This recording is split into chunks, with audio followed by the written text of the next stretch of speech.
Hello, welcome to ज्ञान Ganga online class. Hindi पाठ 3 कुंडलियाँ इसके स्वाध्याय पुस्तक पूर्ण करते हैं। प्रश्न पहला, जिसमें सही विकल्प चुनकर रिक्त स्थान भरना है। पहला, बिना विचारे जो करे सो पाछे पछताए। इसमें बी विकल्प, जग में होत हसाए चित्त में चैन ना पावे। सी विकल्प सही, दौलत पाए न कीजिए सपने में अभिमान। ए विकल्प सही है। ठाउन न रहत निदान जियत जग में यश लीजे। डी विकल्प सही है। पांचवा, खाली जगह निशी दिन चारी रहत सबही के दौलत पाहुन। बी विकल्प सही है। तब लगी मन में राखिए जब लगी कारज होए। सी विकल्प सही है। करतूती कही देत आप कहिए नहीं साई। यहाँ पर ए विकल्प सही है। आठवां, कह गिरधर कविराय दुख कछु टरत न टारे। इसमें डी विकल्प गिरधर। नौवां, मीठे खाली जगह सुनाए विनय सबही कीजे। मीठे बचन सुनाए विनय सबही की कीजे। इसमें सी विकल्प बचन। साई अपने चित्त की भली न कहिए कोय। चित्त। ए विकल्प। दुर्जन तातो होए आप सिरय रह रहिए। यहाँ पर तातो शब्द। बी विकल्प। प्रश्न दूसरा, कोष्ठक में से उचित शब्द चुनकर रिक्त स्थानों की पूर्ति कीजिए। काम बिगाड़े आपना जग में होत हसाए। यहाँ पर बिगाड़े शब्द आएगा। खान पान सम्मान राग रंग मन ही न भावे। यहाँ पर रंग शब्द आएगा। चंचल जल दिनचारी को ठाउन रहत निदान। चंचल शब्द आएगा। चौथा, मीठे वचन सुनाए विनय सबकी ही कीजे। यहाँ पर विनय शब्द आएगा। दुर्जन तातो होए आप सियरे रह रहिए। यहाँ पे दुर्जन शब्द आएगा। छठवा, गिरधर कविराय बात चतुरन की के ताई। यहाँ पर चतुरन शब्द आएगा। प्रश्न तीसरा, सही वाक्यांश चुनकर विधानों को पूर्ण कीजिए। बिना विचारे जो करे सो पाछे पछताए। यहाँ पर क विकल्प आएगा। खटत है जिया माही। यहाँ पर अविकल्प, कियो जो बिन विचारे। तीसरा, कह गिरधर कविराय। क विकल्प आएगा। अरे यह सब घट तौलत। चौथा, साई अपने चित्त की भली न कीजे कहिए कोय। अविकल्प सही है। प्रश्न चौथा, निम्नलिखित प्रश्नों के उत्तर एक एक वाक्य में लिखिए। बिना विचारे काम क्यों नहीं करना चाहिए? बिना विचारे काम इसलिए नहीं करना चाहिए क्योंकि पीछे से पछताना पड़ता है। दूसरा, व्यक्ति जग में हंसी का पात्र कैसे बनता है? बिना विचारे जो व्यक्ति काम करता है वह हंसी का पात्र बनता है। दौलत पाकर अभिमान क्यों नहीं करना चाहिए? दौलत पाकर अभिमान इसलिए नहीं करना चाहिए क्योंकि दौलत चंचल होती है, वह स्थायी नहीं होती। गिरधर कविराय के अनुसार धन की तुलना को श्रेष्ठ क्यों बताया गया है?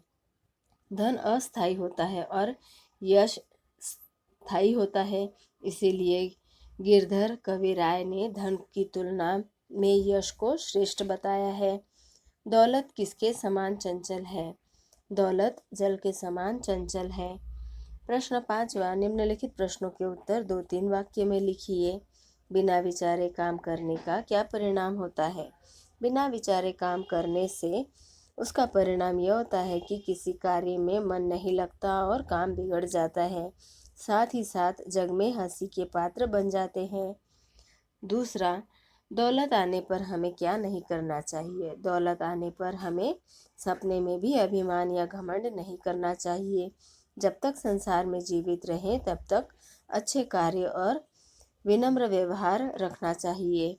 तीसरा, अपने मन की बात क्यों छिपाकर रखनी चाहिए। जब तक कार्य पूर्ण रूप से संपन्न न हो जाए तब तक मन की बात मन में ही रखनी चाहिए, क्योंकि दूसरों को बता देने से दुर्जन लोगों की संख्या बढ़ जाती है। प्रश्न 6वां, निम्नलिखित प्रश्नों के उत्तर लिखिए। क्या धन जीवन में आवश्यक है? क्यों? जीवन में धन इतना चाहिए जिससे अपनी आवश्यकता पूरी हो जाए, और क्योंकि धन अधिक प्राप्त करने से कभी स्थिर नहीं होता, इसीलिए अधिक धन संचय के पीछे समय व्यर्थ गंवाना ठीक नहीं। हमें अच्छे कर्म करके यश प्राप्त करना चाहिए जो हमेशा बना रहता है। धन तो चंचल होती है। धन की अपेक्षा मान सम्मान बड़ा है। क्या आप इस उक्ति से सहमत है? क्यों?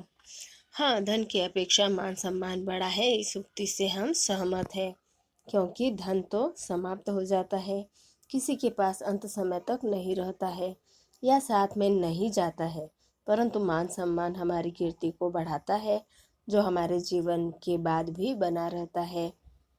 प्रश्न 3, कुछ करने से पहले 100 बार सोचिए, इस मान्यता का कारण समझाइए।